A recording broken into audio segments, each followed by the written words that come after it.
David Edward and Bill Kuhn discuss Bill's new book, Facts and Fury. Bill, how are you? Great, David. Nice to see you. Yeah, it's good to see you. Now, Bill, not only no one will know the journey, by the way, the technical journey we took to get here. It was very exciting. But we're not gonna talk about that. We're gonna talk about the fact that and correct me, but it's your first book came out at the end of May, so it's been out about 7 weeks, I guess, and it's called Facts and Fury. And you wrote it. Yes, I did. I wrote it, and I can't believe it. Yeah. This is my first book, and if you knew me when I was in high school and in college and early 20s, you would think this guy is never going to write a book. He is just not the literary type. And long story short, as I got older, I started to get into politics a great deal, and that sped up quickly as I saw sort of democracy eroding, if you will. And when Trump was elected, I started to research the hell out of the Republican Party, at least the modern incarnation of it. And I said, I had to get my thoughts out on paper. I have to let the world know what I'm thinking. I have to let the world know of the knowledge that I've absorbed. And so that was the impetus for the book. And I am very proud of it. I worked obviously quite hard on it. The process was sometimes excruciating, but I'm so glad of the product that came out at the end of the day. Well, and let's talk about it, because you're the first person I've talked to that's written, and correct me, I mean, it's okay to call it a political book, right? I mean, is that what it is? It's political analysis of, I guess, the American electorate and party system, and I guess with a special focus on one side of the two-party system that we have. Would that be a fair and generic way of saying it? That would be a fair political way of saying it. Yeah, I'm trying to I am well aware that the book is political. I'm well aware that the book is one-sided, and I am not, I am unapologetic in that description as the title suggests. Right. And one of the tasks that I am not doing in the book is absolving the Democratic Party of their mishaps and their wrongdoings, which there's plenty of. Don't get me wrong, and I am an ambivalent, reluctant Democrat, but I do recognize, and my strong opinion is that there's only one party that is for democracy and for just doing good in this country. And you outlined that in the book. Your publicist sent me a copy of the book, so I will admit I read it quickly, but I'm familiar. I'm familiar with the argument that you lay out, and it's a very good argument. Not everyone's going to agree with it. I don't necessarily agree with all of it, but it is very, very well researched, and I want to talk about that because I write fiction, they call it. Although it's historical fiction, so I do have to do some research, and then I've written about half my books are those, and my other half my books are like ancient history, nothing current or modern. But when you realized you had a book in you, now it almost sounds like the book was the result of something else, if I may. But you had views that you felt like you had to get down. But walk me through the process. If someone's deciding to write a book, how did you decide the scope of the book? I guess is how did you land on this particular view, and the particular material that you went over? Yeah, that's a great question, Dave. The book, the impetus for the book again was because I wanted to tell the world what I know and what I found out. The information is not readily available to people. I know that, of course, you can buy a book by these academics and these researchers and read it, of course, but they're just not at the sort of mainstream level where people are going to look and search and sort of get their knowledge from, certainly not the newspapers. And so I wanted to take those researchers, those academics, and I wanted to bring them to the forefront. I wanted to dust them off the shelves, dust their books off and take them off the shelf, if you will. And so the start of the book was a mess. It was me downloading a program called Scribner. I don't know if you've heard of it. I've heard of it. I've never used it. I've heard of it. Yeah. Right. I actually did not end up using it in the end, but it was great for organizing my thoughts. And so I thought it was, am I going to paint a story where I'm going to start at one time period and finish at another? Am I going to talk about one issue throughout the book and how, sort of the Republican Party has corrupted it?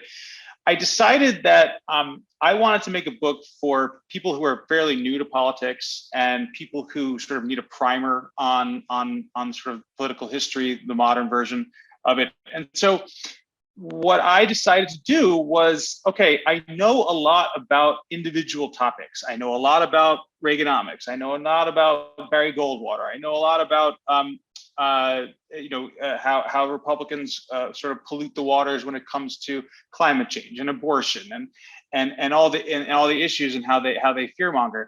And so I decided, okay, I'll just write separate chapters for each. I'll just make it sort of like a list, and each chapter is going to stand on its own, and each chapter is going to be a sort of a contribution in and of itself to the conversation, the national conversation. Now, and that's basically how it evolved. Did you write it did you organize the chapters in the right front to back, or how did that come about? So I actually did decide to do it somewhat in chronological order, although it does start sort of more of an overview of their attitude, meaning the Republicans' attitude towards government, and then I drill down into sort of how they manifest their desires and their dreams through these particular topics and mechanisms. Now, how long did it take you to write this? Kind of from not from idea, but when you sat down to write it to being done. Being done without editing, or no, all the way with editing. All the way. Okay. So because I do divide the process into, I started writing the book in April of 2020, and I was like, okay, I want to get this out before the election starts.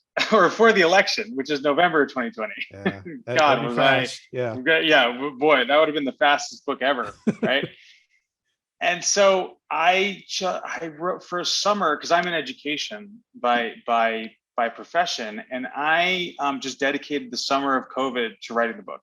I think I wrote like 8 to 10 hours a day. And by the way, that's not normal for me. That's not normal for people. I was so fired up about the topic and about our politics and about the election that I was a machine, and that's very unlike me. So my side note, my advice to people out there for writing a book, I mean, it has to get you fired up. If it doesn't, it's going to be a slog. So that took about probably 6 months to get all my thoughts out on paper. And then the editing process took about a year and a half. Oh, wow. Was that largely waiting on the editor to read and give you feedback, or what was that? No, that was my inexperience of being a writer. Yeah. Saying, this needs to go through 4 iterations of editing. I assume that one of the first editors who I hired independently, I didn't find a publisher until summer of 2021. So I actually went through 2 editors on my own prior to, and I'm sure that they took a look at this and they were like, there's too much here. I'm just going to do my best to get it down to like something that could be saleable and then pass it along. And I sort of went through 2 iterations of that. So, you could say that the whole process took about 2 years. 2 years. Yeah. Okay. Well, my first, I did the same thing I had the same thing almost at the same time. We must be brothers, because that same time I decided to start writing books. What else were you going to do on some level? But I knew, because I was so smart, that I didn't need an editor. So I released my first book without going through an editor.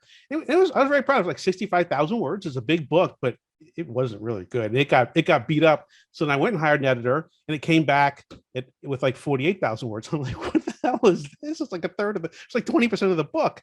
But it's a much, much better. I've re-released it since. And I always go through the editing process. Now I have found an editor I like. or who can work with me. So let's talk about that though. So is there another book in you at some point? Right now, I am focused on selling this book. Oh yeah. I do believe there's another book in me. As I wrote the book, and as I've been writing more on Medium and sort of getting the word out there about what my expertise is, I'm starting to think that I need to switch more to like building up the Democratic Party instead of tearing down the Republican Party. I need to be more positive about sort of the party that we're stuck with, for lack of a better term. People respond, yes, they respond well to fear and negativity and negative partisanship, but I'm honestly starting to get a little bit tired of the inaction and the just constant, tearing down of the other side, even though it's completely warranted and people need to read the book and understand the facts and feel the fury. I want to start writing more positively about government and about how it's impacted the lives of so many people. And I've looked out there, and honestly, I cannot find a good reference guide to the accomplishments of the Democratic Party. Yeah, it is a shame because government on the whole does not do a good job of marketing itself, as a provider of services and as an inventor. One of my chapters is on how the government has invented so many things in our life that we're not even aware, and private enterprise is deliberately trying to make it seem like government is slow and inadequate and amoeba-like and just like a nightmare to deal with. I mean, don't get me wrong, I am a capitalist and I like I do believe in private enterprise, but there are some things that government is really good at, and we need to focus on that. Yeah. So what would you do different? So you have the experience of having written this one book. If you take on another book, is there anything that you would do differently to start it? Yes, for sure. I would focus on. So the original version of the book was 70 ways the GOP has destroyed democracy, and I eventually cut it down to 49, with additional 2 chapters of sort of what we can do to restore. I was going to ask you if is it just complaining, or is there a path forward? Yeah. That leaves the door open for a path forward. So what I would do next time is I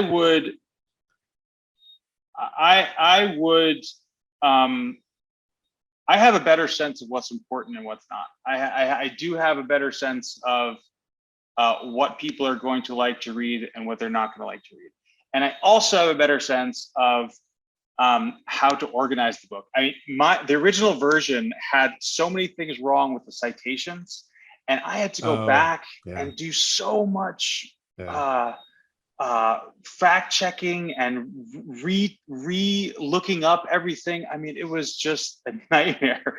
So certainly when it comes to the technical stuff, I have a much better sense. But that's important for a book like this, right? Because those citations protect you, right, from what, libel, or is that what it's called? Someone's saying you wrote something not true.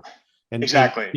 So right, libel or slander or something to that effect. To that. Yeah. Being writing bad stuff that's not true that exactly. that you could have known was true or something. So the one I said I wasn't going to ask any political questions, and I'm not. But from a book writer standpoint, did you worry that a book like this would have only appeal to people with certain views, instead of the whole market, maybe only half the market, or whatever the percent? I don't even know what the percentages are. Whatever the percentages are in American politics. Yeah. So I've learned over the course of writing this book that it's nearly impossible to convince the other side of your argument. Yeah, I know. As dismal and as dreary as that sounds, well, people live in their bubbles, and the information flow is so dramatic these days that it's hard to penetrate that. I'm going to tell you, I'm a political expert. So I'm going to tell you, here's exactly how you do it. You put this in your next book. No, you don't have to, you don't have to say it came from me. Pick the opposite of what you want, and that will become the argument for the other side, right? Because it's just it's a series of contrarianism arguments. And, I know, and again, we're not going to discuss politics, but there's an argument that the parties are circling their views over time and all of that. And it's just because they just pick the opposite of each other constantly. Yep. So that's how you do it. So I solved it for you. You can just put that in the next book. I'll give you credit. If that catches fire, I'll make sure. No, don't give me credit. I don't want any credit. I want to. Okay. Anonymous. Yeah. Anonymous. I started out thinking to myself, I'm going to convince all those Republicans out there of my point of view. That's how I started. That's actually what I thought was going to happen. Over time, I realized I'm just selling the book to people who believe what I believe. Yeah. Sadly. I think what you said, taking the other approach, which is saying what's good about something instead of what's bad about something else. I don't know if it'll work or not, because let's be honest, there's lots of books criticizing people you don't agree with, and they seem to sell pretty good. But it'd be interesting to see and compare the two. Does pumping up one, was that better received than the other? I don't know. We're people, we love conflict and everything, so I have no idea. Right. But and I will say to people out there, I've read the right's arguments. I've dived into some of the literature out there in of right wing arguments, and I encourage people to do that. It's just it's hard to hear something that you disagree with and sort of take it as as something, okay, that could be true, and I'm going to sort of wrestle with that idea instead of just block it out completely. So it is difficult, but I recommend doing it because it does open my mind to different perspectives. Yeah, I used to love 20 years ago, maybe even more. I'm kind of old. I used to love the political arguments and stuff, just for fun. Just to as Bill Buckley and what's his name, Gore Vidal. I don't know if you remember. I don't know. I'm not talking about you go to the bar and you argue stuff. And it was kind of fun, but you can't really do that anymore, right? Because it's not a real conversation. Everyone's just waiting for the other person to shut up so they can say their view again louder. Exactly. So it's a tough market. Has anything? So when you release this, what is? When I was a little kid, we always had to sit around the table and we had to do a daily report, our best thing, our worst thing, and our new thing every day. So we always had to come with that. So when this book came out, what's kind of like the best response you got, the worst response we got, and maybe some bonko response you were never expecting, but surprised you? Right. Great question.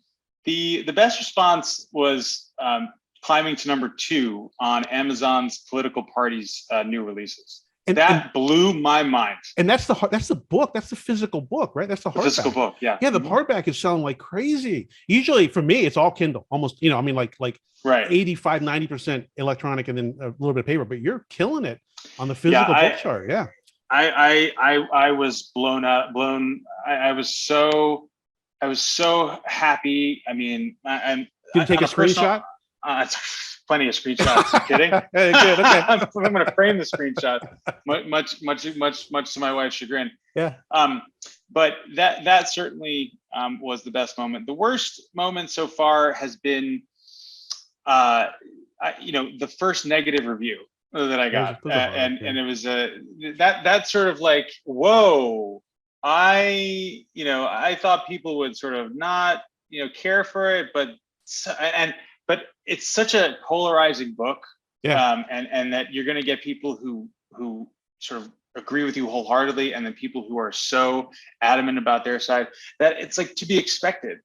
And I just, I wasn't ready for it, and I just took it to heart. And I remember being so depressed for like a couple of days. I was like, oh my God, this is the worst thing that's ever happened to me. Reality check, it wasn't. And the most bonkers thing that happened, good question. Most bonkers thing. It seems like for a book like this, there'd be something bonkers. It's funny. I was hoping, maybe like a troll farm would like a right-wing troll. That's a good way to get sales. Content. Yeah. I know. I was like, please let a troll farm pick this up because it's going to increase sales, right? Yeah, it will. Right. Yeah. But other than that, I think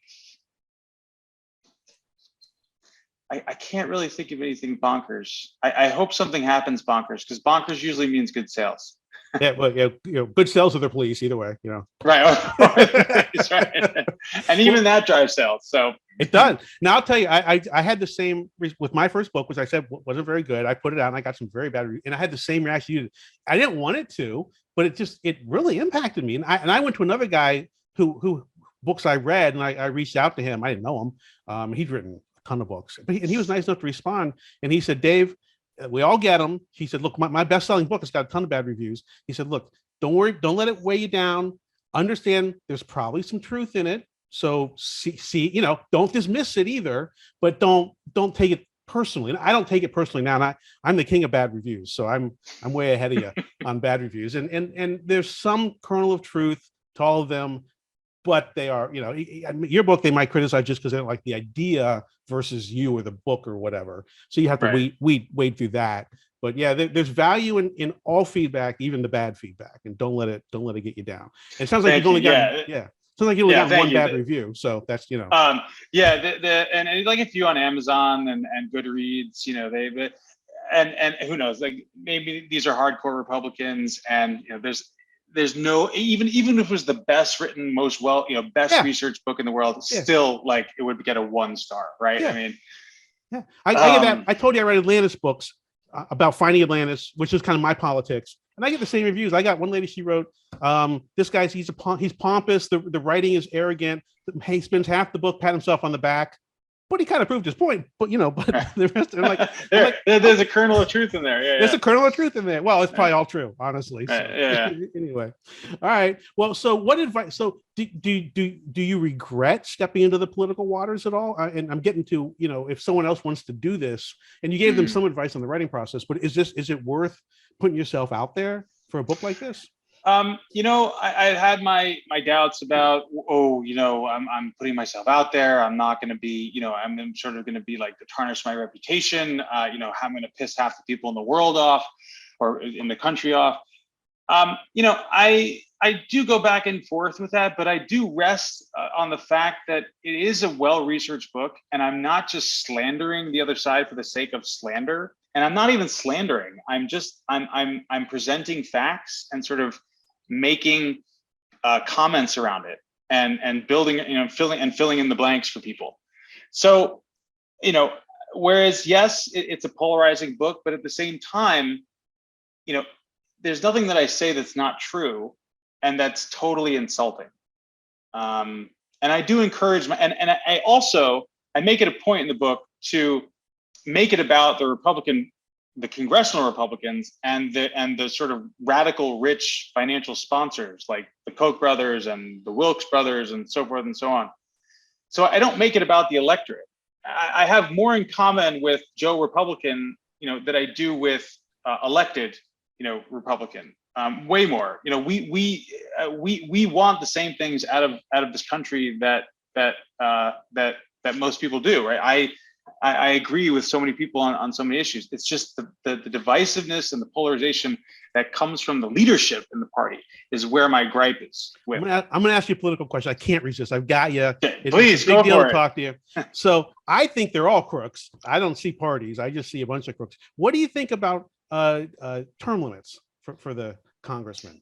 I am certainly not opposed to it. I think that term limits are a way to get congressmen to act honestly and to act not in the best interest of themselves. Because if they're only going to be there for 4 or 8 years, then they're less looking out for their own skin and more looking out theoretically for the people. Now, I will say that there is something to be said about having people in there with a lot of experience legislating and having the benefit of being sort of having veteran status and knowing the ins and outs of Washington and how to get votes for things. So it's a complicated issue, and And there's no easy answer. But in terms of the Supreme Court, if you want to talk about that, I do believe in term limits for the Supreme Court. I've gone back and forth. We're out of time. I would love to. I actually enjoy this kind of conversation with the Supreme Court. I like it, term limits, some kind of limit, but I also understand why. If when you try to look at the cogs and everything, for me, it's Congress that, and how long should term limit be? My theory: forget how long it takes them to become a crook and subtract 1 year from that, and then that's your term limit. And it might be 13 years. I don't know. It might be 14 years and 3 months, whatever it is. But just take the average, right? Because they all wind up as crooks. No, and don't get me wrong. If you Google crooks in Congress, you'll see almost an equal number of Republicans and Democrats. Oh yeah, the people who have gone to jail and the people who have sort of broken the law for whatever reason. It is evenly split. Now, when it comes to presidential administrations, that's another thing. The Republican administrations are far and away more corrupt, but Congress is another story. It's another story. All right. Well, Bill, I love talking about this stuff. I haven't had a chance to talk politics. I know we didn't really talk politics, but it's been decades since I've been willing to put myself out there and talk about it. I'd love to talk to you more about it. If you write that second book that is a positive slant on one of the parties, you can see how neutral I'm being. When you come back on, maybe we'll have a few more detailed conversations about that kind of stuff. But I encourage people to check this book out. Like I said, I've read it, and I will tell you, I don't agree with everything you write, but it's very well written. It is very well researched, and there are a lot of points in there that are very valid. So I think it's a good book. I think the fact that it's doing so well on the hardbound list, it speaks. I think these things can be bestsellers for years. It's a very timely book. And I wish you nothing but success with it. Thank you so much, David. Thank you for having me on, and it would be my pleasure to come back on again. Great. All right, Bill, I'll talk to you. Thank you. Bye. Take care. Thank you for watching. Please consider hitting the subscribe button.